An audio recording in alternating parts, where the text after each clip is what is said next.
Baik, assalamualaikum warahmatullahi wabarakatuh. Perkenalkan saya Radhi Sohail. Di sini saya akan menjelaskan untuk soal nomor 1.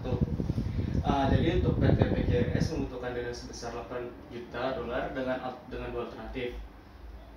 Dan pendanaan berikut untuk alternatif A, seluruh pendanaan sebesar 8 juta dari penerbitan saham biasa dengan harga 20 dolar per saham.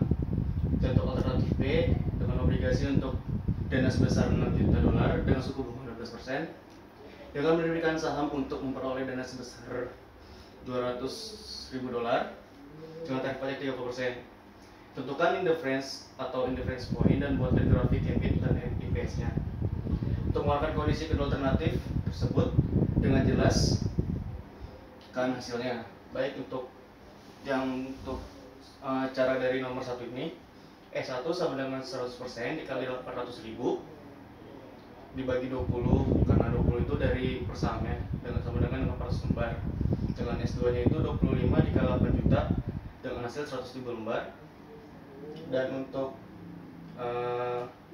C nya itu atau sama dengan 12%,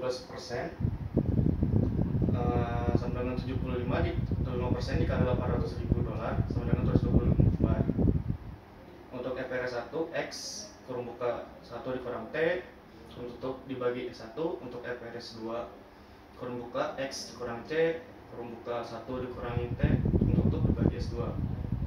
Jadi untuk menghitung range points nya itu untuk FRS 1 sama dengan FRS 2 X kurung buka 1 kurang T dibagi S1 sama dengan X kurang C kurung buka kurung tutup kurung buka 1 kurang T kurung tutup dibagi S2.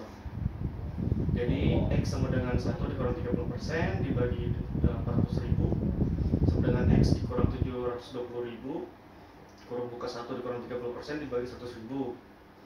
Jadi sama dengan X dibagi 4, X sama dengan 720.000 dengan hasil sama dengan X sama dengan 4X dikurang 280.000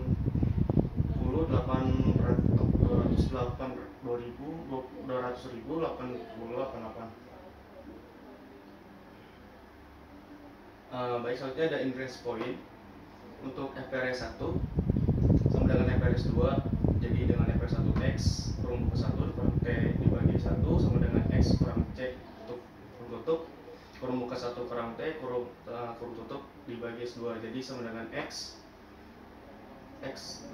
C1 dikurang 30% dibagi 400.000 sama dengan X kurang 720 kurung buka 1 kurang 30% kurung tutup dibagi 100.000. Jadi X sama dengan X per 4 sama dengan X kurang 720. Jadi sama dengan X kurang 4X dikurang 200.880 sama dengan X min 3 dikurang 200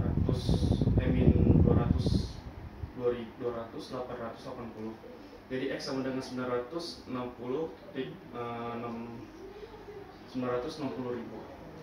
Jadi untuk substitusi EP1 yang sama dengan hasil 960.000 kurung buka 1 dikurang 30% dengan hasil 1,68. Jadi totalnya itu untuk substitusi 1 EPRS nya itu 960.000,1,6. Jika EPRS 0 berarti alternatif satunya itu 0 sama dengan X1 kurang T dibagi S1. Jadi sama dengan 0. Untuk alternatif 2 0 sama dengan X min 720 kurung buka 1 dikurang 30% sama dengan X 720 bagi 100. Jadi untuk rumitnya itu di sini 720 700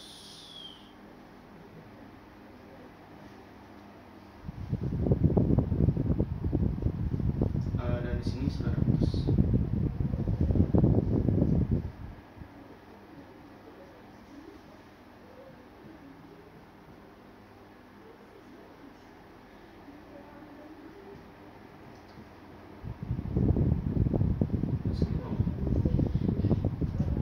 Dan di sini PRS-nya.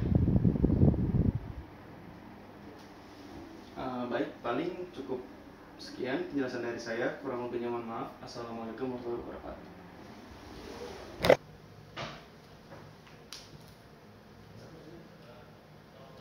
Baik, selanjutnya ada di nomor 3. Jadi diketahui dana diperoleh oleh perusahaan itu 75.000 dengan waktu N 3 tahun dan bunga pinjaman atau interestnya 10 atau 1,1% dengan pajak 35% atau 0,35. Baik, selanjutnya dimasukkan dengan rumus wawasan dengan PMT 1 dikurangi 1 tambah interest 0,1 suruh tutup dengan tahunnya itu 3 tahun dan dibagi interest 0,1. Jadi 75.000 sama dengan PMT dikarenakan hasil dari perhitungan ini didapatkan 2,4868. Jadi untuk 75.000 dikali dengan 2,48 dengan menghasilkan 30,15924,8. Dilanjut langsung ke tabel lawan PMT-nya. Kenapa di sini untuk tahun nolnya itu nggak ada lawan PMT, interest dan principal repayment-nya? Dikarenakan dimulai itu di tahun pertama, tapi kita masukkan dan di remaining balance-nya itu 75.000. Jadi untuk lawan PMT-nya dimasukin dari sini 30,159 ke semuanya.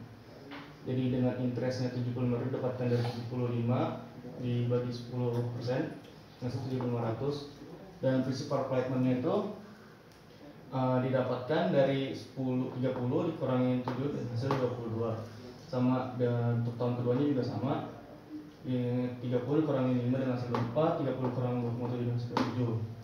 Dan untuk remaining balance untuk tahun keduanya itu didapatkan dari 75 dikurang ini dengan hasil segini. Remaining balance yang tahun ketiga pun sama, dari ini dikurangin ini sama dengan ini. Dan kenapa di sini enggak? Dikarenakan nol. Baik, selanjutnya untuk depresiasi itu 75.000 dari sini dibagi 3 tahun dengan hasil 25. Jadi untuk after tax cost-nya dengan bunga 1% dikurangi pajak, jadi 10% 1 dikurang 35 dengan hasil 0,05 atau 0,5%. Selanjutnya ada tabel kedua. Untuk keluarnya itu kita masukkan dari yang tadi, kita hitung tabel pertama, debt-nya kita masukin dia di soft debt yang ini. Dan untuk menghitung tax offset-nya itu kita dapat dari 25 ditambah interest dikali ini dengan hasil 11,375. Sama untuk bawah juga, jadi untuk dapat tax-nya itu debt tambah interest dikali ini dengan hasil segini. Untuk yang tahun ketiga sama juga, dari debt tambah interest kali ini dengan hasil segini.